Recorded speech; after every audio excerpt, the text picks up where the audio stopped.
Welcome to Get Up in the Cool, old-time music with Cameron DeWhitt and Friends. This week's guest is one of my dearest friends in the old-time community, Jake Blount. And this is his second appearance on Get Up in the Cool. I love having Jake on the show because he's an incredible musician, and he's uniquely insightful and sometimes incisive about the roots of this music and the way people perceive it, and the discrepancies between the two. Jake actually throws a lot of shade in this interview, which is an interesting choice considering he's on the show to promote his new EP with Tatiana Hargreaves, no big deal, and some of the things he says might make his audience a little defensive. But every grievance Jake expresses is matched and exceeded with this effusive gratitude and humility, which he articulates just as eloquently. So I'm going to go ahead and encourage you to adopt an open posture while listening to this, because the things Jake has to say are things we need to hear, and no one is going to communicate them as clearly or as gracefully as he does. If you can do that, you will be touched by this music in the way it's intended, which is to bring joy through discomfort. Stick around after the interview, and I'll give you a sneak peek at Jake's new EP. You don't want to miss it. Here's my wonderful conversation with Jake Blount, who I like a lot. Enjoy.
Indian on a Stump. Yes.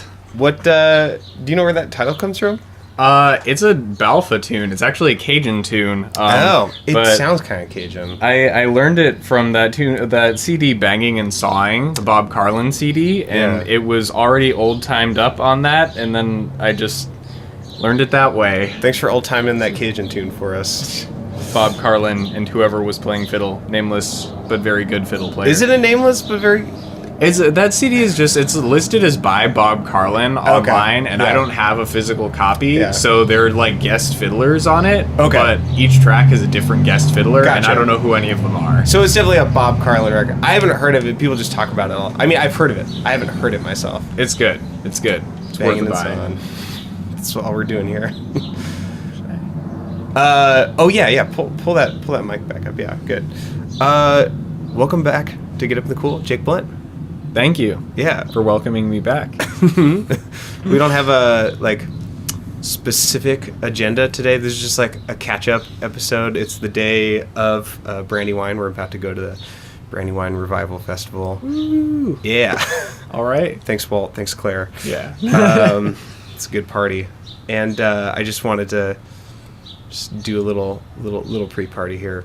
So, you have a bunch of really interesting tunes that you brought. A lot of them have kind of crazy little key changes and chord choices, and I feel like how long have you been playing fiddle now? Little under 3 years. Little under 3 years. I feel like your tastes have broadened a lot in the last year since I would hope so. Yeah. Not just playing Hangman's Reel 8 times every day. Yeah, I feel like the tunes you were interested in a year ago were all of these sort of obscure sort of modal ambiguous harmony kind of circular tunes, and now you're pulling out all these tunes that are still obscure and modal, but they're just they're making me think a lot more. Hey, that one wasn't modal. No. It's not crazy obscure, but it's also, I think, the only one that those statements apply to on this list. So. Yeah, it's about to get a little weird. Yeah. What have you been up to in the last year? You got your degree. Yes. Got that paper. I graduated from college. I got my nice $250,000 receipt. Jeez Louise. It was a good time. I'm just bitter about money. The curse of our generation. But it's okay because you got a degree in ethnomusicology. Exactly. So you're just going to make it up a couple years. Yeah. Then you'll be back to... Yeah. Just hang out for a couple years, then go spend more money. It's going to be great. I'm looking forward to the academic side of that, though. It's going to be good to, when I do go to grad school, be able to really devote time to the things that I really care about and want to be studying. And I was fortunate.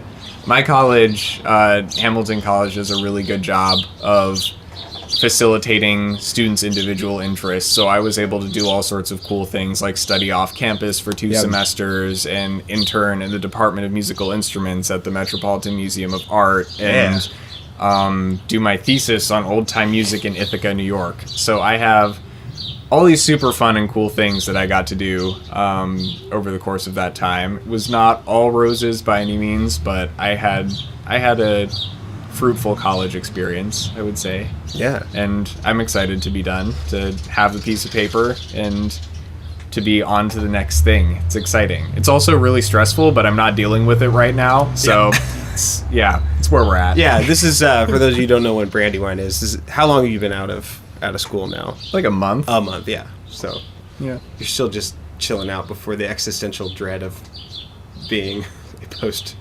Yeah, I have a plan, sort of. I know where I'm going to live. I don't know what I'm going to do there, so we'll find out. Right on. So you wrote your thesis on Ithaca, fiddling specifically, or just old time in general in Ithaca? Just old time music. Yeah. As in general. Yeah. I thought it was, but in Ithaca, right? That's the focus? Yes. Yeah, what in your thesis, is there an argument that you're making, or you just sort of... Has anyone done that before with Ithaca old time? So there are articles on it, Yeah. mostly in like local newspapers and stuff, because it is really kind of an interesting thing that this like old time Appalachian scene would sprout up out of nowhere in the middle of the Finger Lakes. But essentially, I think the first one to write academically about it in depth. Although I think there are a number of different things that kind of touch on the substance of it. Like John Specker is one of the founders of what came to be known as the Ithaca Sound, and he's featured in Music for the Sky, that Vermont fiddling documentary. There's a documentary in the works about the Highwood String Band, who are credited as like the founders of the old time scene there. And Walt, I think, is also coming out with a book soon. So there's gonna be some good stuff that's out. But I think I'm the only one who's written the academic treatise on the Ithaca Sound. So what like separates Ithaca Sound from the rest of old time? Like, see, that's a difficult thing to do, just because the rest of old time is so much and it changes so often. And most of the things that I find to be elements of the Ithaca Sound that I consider signature parts appear in other places, but not necessarily in the same combination. So the Ithaca Sound started in the 1970s, really the 1960s almost. Walt Koken moved up there and wound up in a band called the Busted Toe Mud Thumpers, and they were the only... like a band he would be in. It sounds like an old time band, you know? I feel like it's a rule that our band names just can't make sense. I don't know what it's about. I mean, I'm in the Moose Whisperers. I can't argue with anyone about it. But oh, that's another thing that happened. Yeah, your old time band won the first place at Clifftop. Yeah, it was fun. It was fun. Yeah, it was fun really to watch. Yeah. You guys sounded awesome. Yeah, they're awesome dudes. It's really fun to be playing with them, just like the Ithaca musicians. Segue back. Yeah. Sorry, I gotta brag about you a little bit. So, thank you. I appreciate it. So he wound up in this band called the Busted Toe Mud Thumpers with guys named George Dorian and Bob Pine. And he was playing banjo with them, and they played around and went around the country a little bit, and at one point they wound up out in California, where he met Mac Benford and I believe Bob Potts. I haven't read over my thesis since I turned it in, so my details may be a little shoddy, but given time, they got together as the Fat City String Band, with Doug Dorshug and Jenny Cleland as a rhythm section added on later in time. And eventually, when they got picked up by the Smithsonian, Folklife Festival, and other places, they wound up changing their name to the Highwood String Band because of a copyright dispute, or a trademark dispute, I guess, if it's a name. And they wound up hosting 3 parties in the mid-'70s that drew tons of people to Ithaca just to come visit them. One-time parties? They do annual parties. Annual parties, yeah. So they did 3 of them.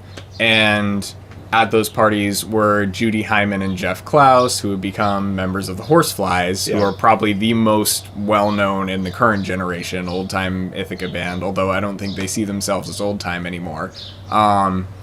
And a bunch of other people who realized, wait, this area is beautiful, land is cheap, there are a ton of places to go play gigs, I should move here. So a lot of them did, and you wound up with this really nice, vibrant, old-time community there because there were venues and dance clubs and people who were really investing in that music, and a bunch of young people grew up in it. And those are, you have the Henry brothers, you have Richie Stearns, the Perrier brothers, who would go on to form Donna the Buffalo in addition to the Bubba George String Band with Richie, and Agents of Terra, once Tara Nevins came to the area. And then other people started to be drawn to it. You're talking about Judy Hyman, Jeff Klaus, people like that. And the Correct Tone String Band moved in from Boston, and they brought this really strong backbeat to the Ithaca sound. And I talk about in my thesis kind of 6 red flags. I call them red flags, the Ithaca sound. The first one is this kind of short bow fiddling style, this saw stroking, I guess, and that starts really with Bob Potts. I interviewed Judy Hyman about it, and she talked about the Highwoods being where she first heard that approach. And I talked to Walt, and he said, well, I didn't do that, but I think Bob did sometimes. And I talked to Bob, and Bob said, I don't know what I was doing. Yeah. So it sounds like it was Bob, but no definitive answer there. So he introduced that, and then the correct tones came along and introduced this big backbeat, this emphasis on the 2s and 4s, because John Specker, their fiddler, had this huge reggae influence. So he brought that to the table, and it kind of snowballed from there. Richie Stearns developed this really unique improvisational banjo style that kind of brings in a bit of that reggae sensibility, but also a lot of rock and roll, and kind of reaches out to the banjo's African roots in a very new kind of way. We're not talking, digging back to pre-minstrel banjo or something like that. Very much a modern sensibility of reclaiming the Africanisms. And then people started writing original tunes. I consider that another red flag, because it has its own repertoire to an extent. And then banjo uke makes an appearance, and that's kind of become the trademark. I feel like you can identify people at festivals based on that, like, waka waka waka waka waka waka banjo uke thing going on. So this really unique, cool way of playing developed, and people are starting to grow up in that. People have grown up in that. I mentioned Perriers and Henrys and Richie Stearns before, but you've got younger folks like Lydia Garrison Damiano, Cap Cook, Joe Hayward, Aaron Lipp. There's a bunch of really talented musicians over there, and it's a really different take on the music. And I learned a lot of what I learned from Southwestern Virginia fiddlers and North Carolina fiddlers. And interestingly, the connection between the Lexington crowd and the Ithaca crowd at the time when the style was forming was really strong. And the people who wound up being formative in that style were really most influenced by North Carolina and Georgia fiddlers. So after I started learning and going to Tommy Jarrell and, all these old folks that you think of as the iconic old-time fiddlers, I started to become aware of the difference and that there was something else going on. And I learned to play at my college, which is about 2 hours east of Ithaca in Clinton, New York. And I started digging into that, and that's how I wound up investigating the Ithaca sound. Right on. So you also mentioned that, so I think this ties in. You mentioned that you have feelings and opinions about Northerners engaging with Appalachian music. Yeah. Talk about that a little bit, especially how that relates to, like, you obviously, you like the Ithaca sound enough to, like, spend enough time to write a thesis on it. Mm-hmm. So you might have maybe some complicated feelings, but overall, like, it's something that you wanted to spend time thinking about and listening to and transcribing, fiddling for, like, hours or days. And so, what do you think is the, like, respectful way for Northerners or non-Appalachian folks to engage with music?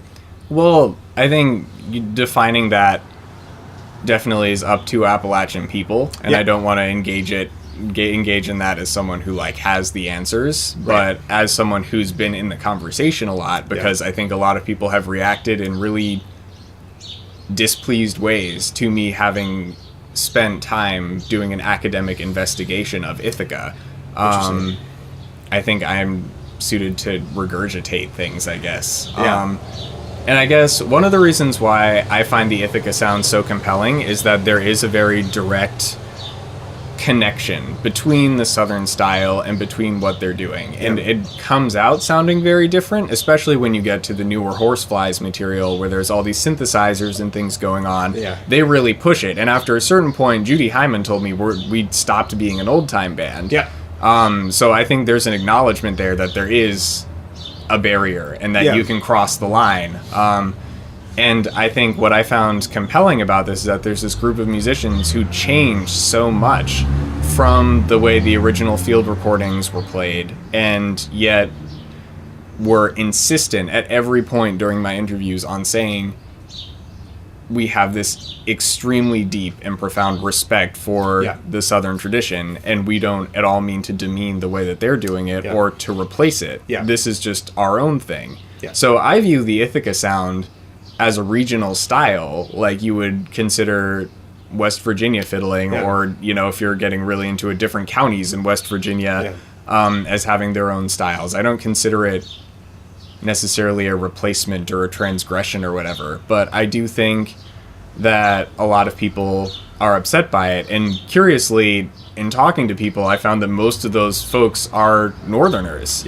I have met maybe 2 Southerners who've ever had objection to it, and it's because they feel like folks have prioritized Northern old-time musicians over Southerners, which I do think is true. I mean, you look at the people who are touring internationally and, you know, making the big bucks at it, and who are the big names in the business. There are obviously a lot of really talented Appalachian people who are doing that, but there are also a lot of people who are from, like, upstate New York or Massachusetts or whatever. What does it mean that the Berkeley old-time music program is in Boston and the teachers are in Boston? I do think that's something that warrants looking into, and I do think that indicates maybe a questionably ethical shift in our community's priorities. But I also think I haven't heard nearly as much objection to original takes on the music. Obviously, at a certain point, you do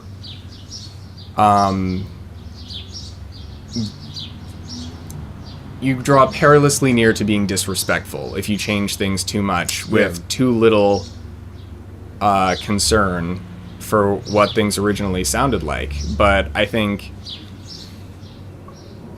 I've been confused by the Northern response, which is very much, it has to be played the way that Tommy played it or whoever. When, you know, I look at this, I haven't been playing for the fiddle for that long, whatever, but I could never play like Tommy Gerald played. Like, I'd love to. Believe me, I would love to play just like Tommy, but it's not going to happen. So for me, you know, it's important that I do go through the old field recordings. I totally, you know, whip out Tommy bowing patterns all the time because I think they rock. I think it sounds really good. But I also don't see a problem with getting it from other places. And what I think is interesting is that we have this really, like, strict traditionalist perspective that I think a lot of times is convergent with this total disdain for Appalachian people. And I think I heard one story recently that really got on my nerves about a guitar class my friend was in, where the teacher was talking about minor 6 chords and how he didn't think they were part of the tradition. I'm not going to get into all that or whatever because I'm not a guitar player. I don't know. I haven't looked at it. But he said it basically by saying Appalachian people did this, and then hippie people came in with their intellectual chords or their smart chords or something along those lines. I think there's this tendency that we have to refer to the originators of the tradition as having been, like, too stupid to know what a minor chord is. Exactly. Like, I'm sure that they knew. They may have decided not to play one, but I think, and, you know, that goes into intonation and everything as well. I think a lot of Northern people who are very strict traditionalists about bowing pattern, for instance, play everything with violin intonation. And, you know, if you are a violinist, then that's what's natural for you. Do it. But at the same time, I don't think it's necessarily right to assume that Eden Hammonds just couldn't hear a third. You know, maybe he was playing it in between on purpose. Or a 7th, for that matter. Maybe it's just a little sharp because it was supposed to be. I think we have this kind of conflicting sense of we have to do it just like they did, but this really patronizing, like they did it because they weren't smart enough to do it like we would. And this especially has gotten bad for me after the election. And this is, like, driven me crazy, right? Because there's all this, like, focus on the hillbilly problem and, like, Appalachia and how they're, you know, the hotbed of Trump support. When, like, you look at it, the rural vote is not that big of a portion of the voting populace. The average Trump voter is college educated and earns more than the average Clinton or Sanders supporter. Like, these are not the people who are to blame for this problem. And I think I get really frustrated on a personal level as a multiracial black person when people draw on these kind of reductive views of Appalachia as this hotbed of racism and xenophobia, when absolutely that's there. I'm not going to say that those attitudes don't exist. Yeah. But are these really demeaning and cruel ways of talking about Appalachian people helping black or queer or Latinx or Asian Appalachian people? Yeah. Or are they just getting thrown under the bus at the same time? Yeah. Are we being critical of ourselves in the same way? Because if you look at mass incarceration rates, for example, there are 2 Appalachian states that are above average. Almost all of them are below average. I think Kentucky and Georgia are the only 2 that are above the national average in terms of the rate at which they incarcerate black people. You look at the top 10 blackest states in the country, and 7 of them are in Appalachia. Yeah. I mean, I think we have a tendency to synonymize Appalachia with whiteness, and then given the results of this election and this kind of vilifying of white working class people as racist. But, you know, I always tell people I've had vastly more trouble in upstate New York and Pennsylvania than I had when I was in West Virginia for 3 months. Yeah. And that's not to say that it doesn't happen there, of course, but it's driving me crazy, man. I have all these friends. Frederick Douglass said the same thing. Hey, you know, it's been known within communities of color that, you know, in the South, people will say it to you, and in the North, they think it about you. Yeah. And to me, that hasn't even held true. I mean, I obviously have a totally different experience as someone who's not from Appalachia walking in. I walk in with a certain degree of, I think, privilege associated with my geographic origin and with my socioeconomic status. So I don't know what it's like to be like an Appalachian black person. Yeah. I don't know what that experience looks like. I've talked to people about it, but I will never understand it. Yeah. I just think this is me as a northerner, like coming to get my people and saying, you know, we have the problem too. And I totally think this is just a manifestation of like the northern white populace's tendency to just shove the blame off on other people. Yeah. And it just drives me nuts to have these people just burglarize Appalachian culture while demonizing it. Exactly. Like, do you like the people or do you not? And if you don't like them, why do you feel entitled to their music? Yeah. It's the exact same thing to me as, you know, when Black Lives Matter got really, really big back a couple years ago, you have all these white pop stars who got rich selling black music. How many of them had shit to say about that? Yeah.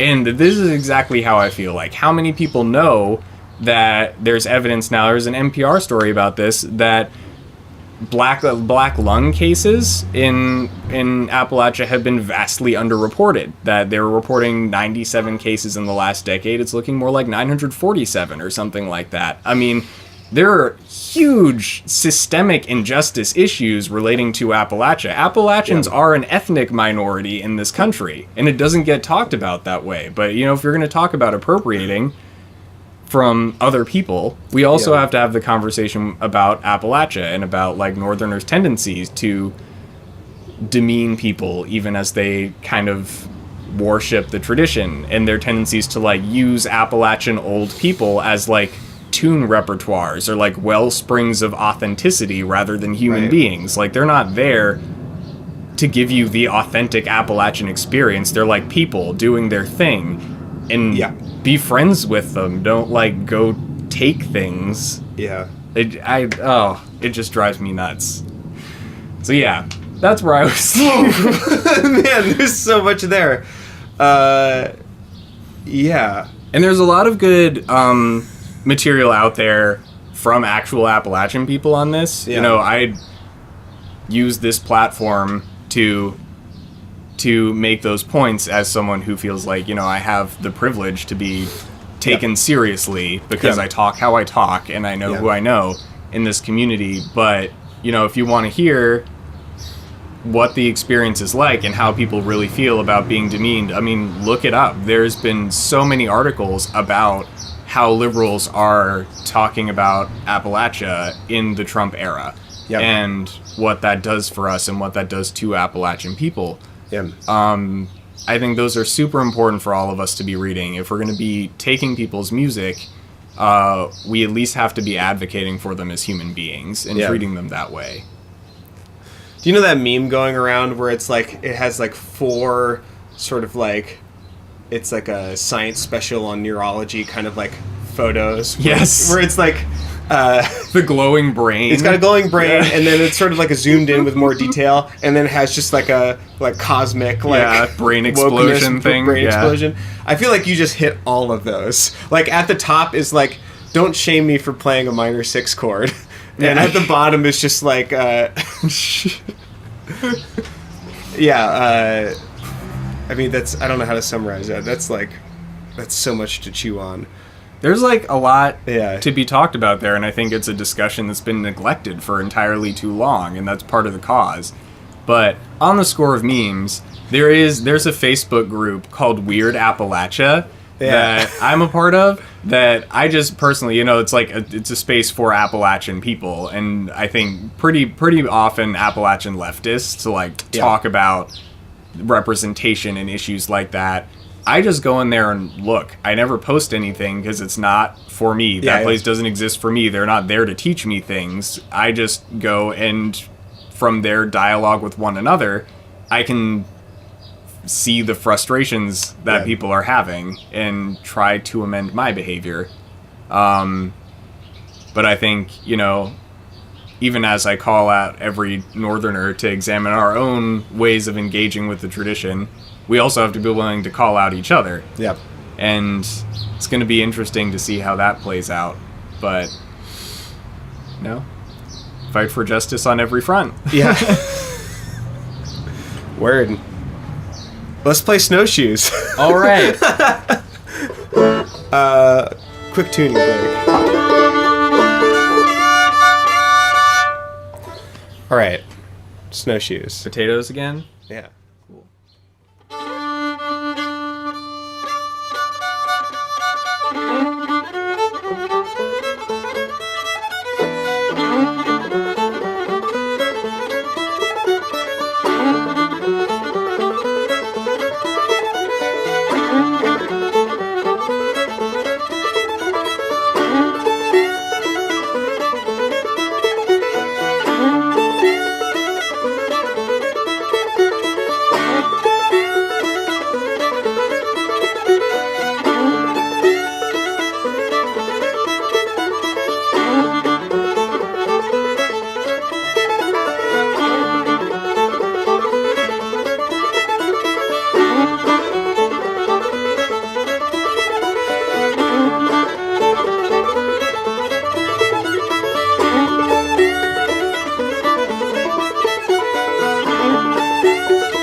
What a bonkers tune. Yep. Some birds were getting into either having a good time or having a bad time. I couldn't tell. Yeah. Who knows? Yeah. John Ashby. Yeah. And the Free State Ramblers. Free State Ramblers. So we were talking about John Ashby because he does the tune "Gone to the Free State." Yeah. And I guess we had both assumed that referred to like a non-slavery state. Yeah. But you actually did a little bit of research. Yeah. So the Field Recorders Collective has like a really comprehensive article online about the Ashby family because they're still playing music. And essentially what happened was back in like 1806, the area where the Ashby family lived, their land was purchased from the original like British lord who had owned it, and I think it was the Chief Justice of the Supreme Court got it, and he went to collect rent from them because they're like leasing the land or whatever, and they said no, and selected a king and became the Free State. And the king was John Ashby's uncle. So John Ashby is like royalty, playing Free State royalty tunes. And apparently it was like 25 years and then they lost in court and became part of the U.S. Yeah. And they're Marshall County, I think, now. But yeah, it's just, you don't find stories like that about tunes every day. So that's amazing. Okay, we got to get to C and play this Sally Ann. Yeah. All right. Birchfield, Sally Ann? Yeah. All right.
That is such a good tune. That's very, very good. Thank you, Brian Vollmer. Yeah. So we have a couple tunes left. Yeah. The next one we're going to play is Georgia Bells. Yes. Yes. And it's from Manco Sneed. Yes. And your new EP coming out with Tatiana Hargreaves. Tatiana Hargreaves. Hargreaves? Oh my goodness. I should have asked her name. Is she from Oregon? Yes. All these awesome old-time people from Oregon. I didn't know when I was living there. Because I think Alex Hargreaves is brother. Older brother? Older brother, yes. Older brother, yeah. Very cool. Anyway, you guys have an EP coming out. What's the name of the EP? It's called Reparations. Oh my god. So technically it's actually my EP with Tatiana. Okay, excuse me. We were adamant that she was adamant that this be the way that it be presented if it was going to be called Reparations, because obviously the optics of a white artist selling an EP called Reparations are not Tatiana is not white. Great. Yes. And I am not. Yeah. So yes. It is Jake Blount with Tatiana Hargreaves. Yeah. Reparations. And that's such a badass title for an EP. That's awesome. For an old time EP. Yeah. So why is it called that? It is called that for a number of reasons. For one thing, because so many of my white friends kind of came through for me on this project, Tatiana, of course, being one of them. And I've been really impressed. She and I first met at this camp called Falling Waters. It's over in Ithaca. And she brought me out when she was presenting her thesis at her school to kind of co-lead this workshop on the racial history of old-time music. And I was just really impressed by like her depth of knowledge on the subject and her commitment to like bringing that conversation to the fore, even though, it doesn't directly involve her. She could get away with not doing it. And I guess I kind of saw this as her taking out the time to come over and help me out with, this was also for school for me. Yeah. So to kind of sort of return the favor, but really do a lot more in my mind, because she committed so much time and so much effort to learning these tunes and playing them really amazing ways, as she does. So for me, it was kind of out of respect and acknowledgement to her, to my friend Abby, who's working on the album artwork, for coming through and helping me out with this to bring these tunes back into circulation. Some of them already are in circulation, and I should be clear about that. But all of them are from Black or Native American artists, and essentially we've got some from Mango Sneed, we've got Gribble, Lusk, and York, who are off that iconic Altamont CD. And we have this one that we're really excited about called The Rabbit, that's double fiddle, and it's from this dude named Theodore Jackson, who's from Texas, and so far as we know, no other living artists have recorded this tune. No way. I got the field recording from a guy after Clifftop last year, and I think the Field Recorders Collective is going to be publishing them soon, but I don't think they have yet. So we really went through this tune, The Rabbit, with fine-tooth comb, and tried to get every little note right, and tried to transition between the parts at the right spots, because it doesn't have a regular structure. So we really had to just kind of non-verbally communicate the whole time and hope that it worked. I think that took more takes than anything else we did. But we're really excited about that. I think it's fantastic what we turned out. I'm so grateful to her for helping me out on this project, and to my college for making it possible. It's just, so many things came through for me. And I guess the other facet of this, of the name, is that I'm one of very few Black people who's making old time music right now, and Native American and you're too. also I mean, that's a complicated situation for my family, but yes, I don't think we have the time to go into that right now. It's truly a long story. Next episode 3 with you. Yes. When we're doing all Mango tunes. So there's a whole whole discussion of things that we need to talk about. But basically, yes. So for me to be one of the few people who's out there, reparations, in as much as it's an acknowledgement of the friends who's helped me out, it's a call for the community to reinvest in restoring the historical legacy of people of color in this music and restoring the community to its former diversity. I mean, I find it kind of staggering that over the past 2 centuries, old time has probably gotten less diverse than it originally was. Yeah. And I think that indicates there's an optics issue. There's something visually about our community that doesn't seem welcoming. And I'm inside it. I know that that's not the case, but a lot of people don't. Yeah. And I think it's important for the community, if we want to benefit from a broader diversity of voices and perspectives and tunes, to invest in the people who are here. Whether that's me or the Chocolate Drops or Jillian McCommons. And the whole, like, idea of reparations is not, like, you, like, sort of lay an offer on the table. You do something extra outside of what you normally do, outside of the normally expected behavior of an individual or of a system. Like, so, in order to, like, restore the diversity to the old-time community, like, whatever would need to happen would have to be very intentional. Yeah. Like, not just implicitly welcoming, but, like, explicitly working super, super hard. Yeah. Yeah. And I think, obviously, there's a line there, because if it seems like you're trying too hard, then it's off-putting, you know? And that's, like, a really complicated thing. I don't think there's a simple answer to it, and I think certain people are just going to be enthusiastic about or put off by different amounts of commitment as far as that goes. But I also like the idea of calling this reparations because I think it expands the definition of the term beyond money. I think when we hear reparations, we immediately go, oh, giving money to people. And for me, obviously, there's a lot of people in this country who need money, and a lot of them are black. Like, that is real. Yeah. And that's totally a manifestation of systemic racism and something that could be addressed through something like reparations. But in the meantime, I'm also aware that a lot of people who are really inclined to support justice initiatives and try to better people's lives may not be in a position to provide financial reparations for people.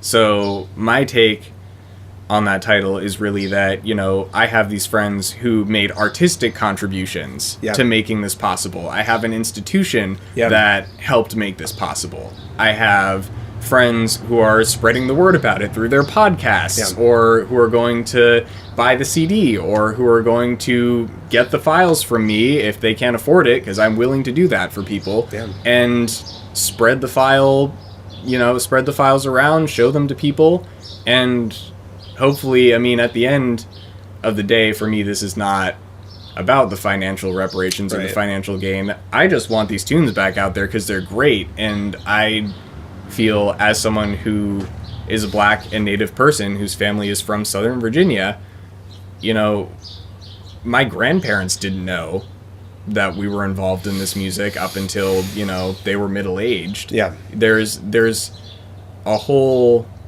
part of our culture that has disappeared, and a lot of that has to do with urbanization. It has to do with minstrel shows. We got into that a little bit in the last podcast, I think. But, you know, it's restoring something to people. I think rural black America right now is kind of in an awkward position because the black narrative is the narrative of the inner city right now. And people don't realize that there's a whole other part of our community, that the roots of our community is in the rural South for the most part. That's where we were brought. That's where so much of our family history still is. So for me, it's reclaiming that history, having friends support me in doing so in whatever way they're able to. Yeah.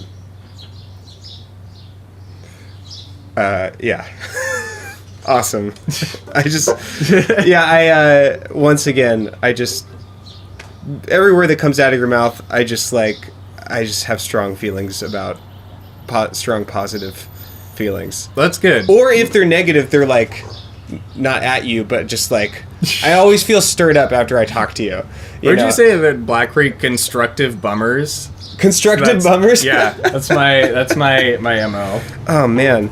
Yeah, but... I mean, I'm out here, like, fighting people today. Come on the show. How are you going to respect the tradition without respecting the tradition bearers? That's true. There's some constructive bummers on that. Reparations! Yeah. I'm sorry, everybody. I'm not this pugilistic in everyday life. No, here's the thing. I think you are one of the level of intensity that you feel about these things. I think you are among the more graceful. And I don't think anyone's entitled to you being graceful about this sort of stuff. But I sure am grateful to have you in my life as a person who has such strong, thoughtful opinions and about these things, but who also is willing to like be my friend and like sort of shepherd me through like these things and like take me to that like fourth level in that meme. Just like, or like lead me towards there or point me towards there. And I don't know. Well, I appreciate that. I'm very grateful. Well, I think it's really easy, and I think this happens a lot because we have so many of these discussions online nowadays. Yeah. To kind of look at me, a picture of me, and especially as a person of color, write me off as just being an angry person. And I get angry when I see people being treated poorly. That I feel that very deeply. I don't feel bad about that, but I like to think that I'm not an angry person. And so much of the reason why I love this music is because it's such a loving and uplifting community. And, I had a lot of trouble racially, everything else at my college. And when I was like, oh my God, this is terrible, I'm going to drop out, blah, blah, blah, I could like run off to Syracuse or Ithaca and hang out with my old time friends. And that made it better. I'd run to West Virginia sometimes and it would make it better. I owe this community so much, specifically as a person of color, in addition to just a person, a musician who loves this stuff, that I don't feel angry, man. I love this. I love everyone who plays it. And well, the tracks I've heard from Reparations are I feel kind of emotional about it. They're some of the most beautiful old time recordings period I've ever heard. And I really, really like them, and I think it's all earned. I think it takes a special something to play this music, and to actually transmit something specific and something beautiful, because it's instrumental music. It can be easy for people to project onto it, project whiteness onto it, to project whatever they want onto it. And I think you've done something really special in that you've taken this instrumental music with this rich history and you've asserted it very specifically. It's like, I'm having a hard time being eloquent about it, but if this ends up going, the interview portion on video, I'm looking at the camera right now, please get this when it comes out. Seriously, please get it. Please get it. Please buy it and share it around. It's really, really good. And I think it's really, really important. It's really good and important.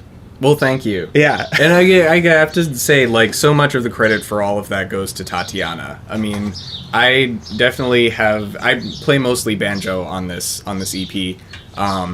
And I definitely, and I sing, and I have designed, or I don't know if that's the right word, I conceive of my banjo and vocal performance in a way that is designed to accentuate certain aspects of the music. Yeah.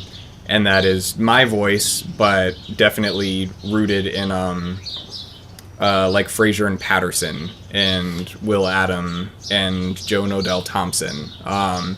So these historic black musicians who I really feel I learned a lot from when I was starting out, because the Chocolate Drops were some of my first teachers. I spent like a week with Rhiannon and Hubby at the Augusta Heritage Center when I was starting out, and that's where I learned a lot of the licks and techniques that I use,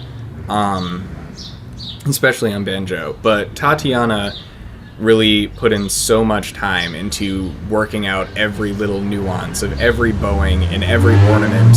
And I just remember walking in, obviously she can pick up her fiddle and start playing something and it just sounds good. Yeah. And I was happy with it. I thought it was just like where it was going to be, and I was really excited about it. And we walked apart to practice separately, and I walked back to the practice room where she was, and I heard her just going over Sid Hemphill's bowings. Yeah. And it was clearly not what she was used to, but just like insistently going at it to make sure she got every nuance that he did and played it with the exact same pathos that he did. And to work with someone who has that much sensitivity to the source material and to the tradition and to the topic that's being addressed by the work is just such a privilege.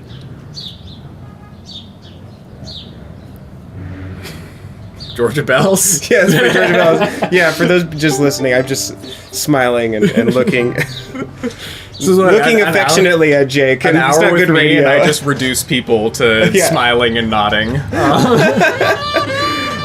It's the only appropriate response.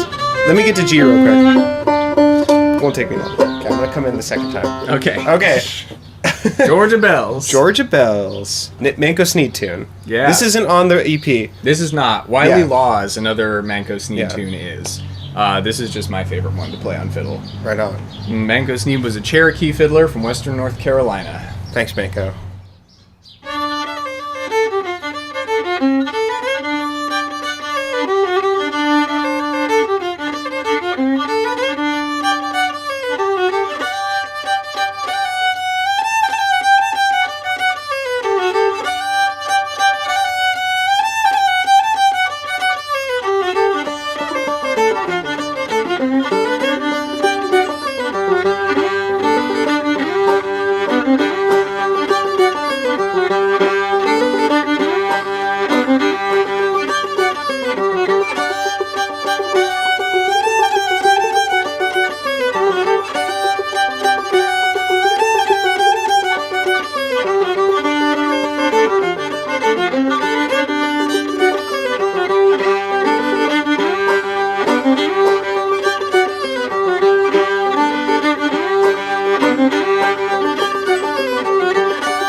That's a spooky tune. It's really hard. Well played.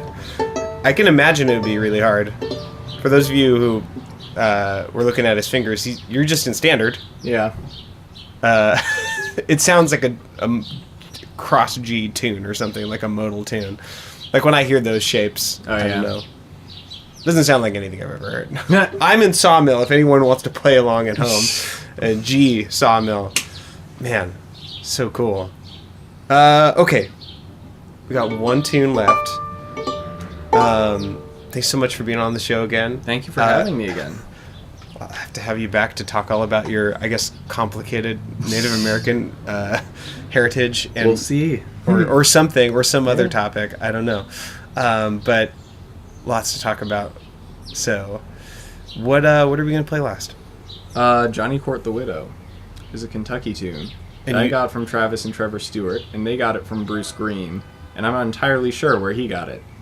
And you learned this on a boat? Yes. Well, okay, so I learned it, the first time I learned it, I was at Earful of Fiddle, which is this awesome camp in Michigan, and I'd listened to Travis and Trevor Stewart play it 1,000 times, so I was trying to figure out G tunes that I knew, and that one popped into my head, and I just kind of learned it from memory. And then I did this thing called Sea Semester, which put me on this ship, tall ship, in the South Pacific, and there was this one, 3 days basically, where we were on our way from Vava'u, Tonga, to Tongatapu, which is the capital of the Kingdom of Tonga. And we were coming into port, and this low pressure system hit us, and we'd been like tracking it on the radar, so we knew. And I was on, I forget if it was evening watch or dawn watch, but it was like pitch black at some hour of the early morning. And it started raining so hard that the wind died completely, and I couldn't steer the ship because it works by water flowing over the rudder. So if you stop moving, you're just free floating. So it was an adventure. I was very frightened, and went to sleep super exhausted. I was really tired, and I woke up the next day, and the waves were 21 feet. They were huge, and when waves get that high, they set up these lines all around the ship, and you have to clip in with your harness anytime you go around so you don't fall over. And I clipped myself in, and I was playing a little fiddle on the side of the boat, and this tune came back to me, and this was like the first time I was able to do bow pulses. Was playing this tune, and I think it's because I was moving up and down the whole time. Yeah. And I couldn't help but do them. But I was playing, I was like, I'm doing it! And then it stuck. And I played this tune like nonstop for the rest of the trip. So at the end, when we put together like a little zine about our experience, they had me transcribe Johnny Court the Widow. That's awesome. And put it in the zine. So S269, crew of the Robert C. Siemens, if you're listening, this one's for you. Trip down memory lane. Yeah. Thanks again, Jake. Thank you.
If you want to hear Reparations, it comes out July 28th on CD, in iTunes, and on Spotify. So like Jake Blount's Facebook page and look for the posts announcing its release.